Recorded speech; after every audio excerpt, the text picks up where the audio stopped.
Hello everyone, কেমন আছো তোমরা সবাই? আশা করি সবাই ভালো আছো। তো দেখতেই পাচ্ছ ফিশ ফ্রাই, প্রথমেই ফিশ ফ্রাইয়ের ভিডিও।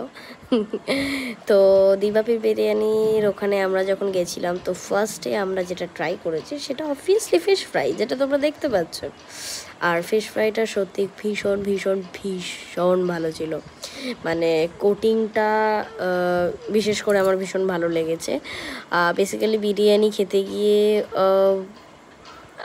অন্য কিছু আমি আর ট্রাই করি না, বাট এটা হচ্ছে আমার স্বয়ং আমার বর অর্ডার করেছিল সবার জন্য। তো ফিশ ফ্রাইটা খাওয়ার পর তো আমার দুর্দান্ত লেগেছে। ভেতরের কোটিংটা ভীষণ ভালো, ফিশ প্রচুর ভরে ভরে আছে। তো তোমরা যারা দিবাপিতে যাবে তারা অবশ্যই ফিশ ফ্রাইটা ট্রাই করো। যাদের ভালো লাগবে তারাও রিভিউ দেবে, খারাপ লাগলেও রিভিউ দিও, বিকজ আমিও তোমাদেরকে রিভিউ দিয়েছি। তোমরা আমার রিভিউ দেখে যারা যারা যাবে তো অবভিয়াসলি আমাকে কমেন্টে সেটা জানিও। আর দেখা হচ্ছে তোমাদের সাথে নেক্সট ভিডিওতে। তারপর তো বিরিয়ানির ভিডিওটা আসছে, যেই ভিডিওটা আমি পরের ভিডিওতে দেবো। তো সেটা দেখতে হলে আমাকে লাইক, কমেন্ট আর সাবস্ক্রাইব করতে একদম ভুলবে না। তো দেখা হচ্ছে তোমাদের সাথে নেক্সট ভিডিওতে।